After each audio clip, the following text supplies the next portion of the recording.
മലയാളികൾ ഏറെ ആഗ്രഹിച്ച തിരിച്ചുവരവിനായിരുന്നു അടുത്തിടെ മോളിവുഡ് സാക്ഷ്യം വഹിച്ചത്.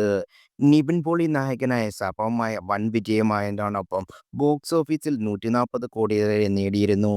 ക്രിസ്മസ് റിലീസിനെത്തിയ സർവ്വമായയ്ക്ക് നിവിൻ്റെ കരിയറിലെ ഏറ്റവും വലിയ വിജയമായി മാറി.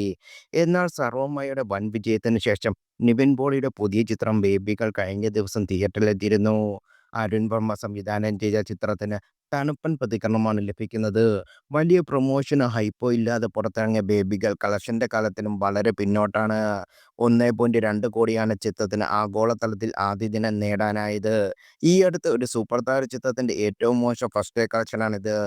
100 കോടിയിലേറെ നേടിയ ചിത്രത്തിന് ശേഷം പുറത്തിറങ്ങിയ സിനിമയ്ക്ക് ഇത്രയും മോശം ഓപ്പണിംഗ് ലഭിച്ചതാണ് സോഷ്യൽ മീഡിയയിൽ പ്രധാന ചർച്ച.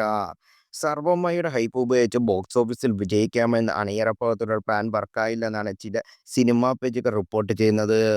നിവിൻ തൻ്റെ സേഫ് സോണിന് പുറത്ത് പരീക്ഷിച്ച കഥാപാത്രമാണ് ബേബികളിലെ സനൽ മാത്യു എന്നും പലരും അഭിപ്രായപ്പെടുന്നു. ഒട്ടും പിടിച്ചിരുത്താത്ത സ്ക്രിപ്റ്റാണ് ബേബികളിന് തിരിച്ചടിയായെന്നും ചിലർ അഭിപ്രായപ്പെടുന്നു.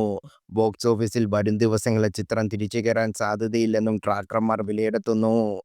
ആദ്യ ദിനം 1 കോടി മാത്രം നേടാനായ ചിത്രത്തിന് രണ്ടാം ദിവസത്തെ പ്രീസെയിലും പരിതാപകരമാണ്.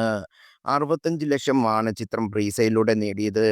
സർവ്വമായി ഇപ്പോഴും ചിലയിടത്ത് ഹൗസ്ഫുള്ളായി പ്രദർശിപ്പിക്കുമ്പോഴാണ് ബേബികൾ ബോക്സ് ഓഫീസിൽ കുതിക്കാനാകാതെ പിന്നോട്ട് പോകുന്നത്. തിരുവനന്തപുരത്ത് ഒരാശുപത്രി ഒരു ദിവസം നടക്കുന്ന കഥയാണ് ബേബിഗേളിൻ്റെത്. നിവിൻ പോളിക്ക് പുറമെ മോൾ ജോസ്, സംഗീത് പ്രതാപ്, അഭിമന്യു തിലകൻ, അസീസ് നെടുമങ്ങാട് എന്നിവരാണ് പ്രധാന താരങ്ങൾ. നിവിൻ പോളി ലിസ്റ്റിംഗ് കൂട്ടുകെട്ടിലെ മൂന്നാമത്തെ ചിത്രം ഇതോടെ ബോക്സ് ഓഫീസിൽ പരാജയമായി മാറിയിരിക്കുകയാണ്.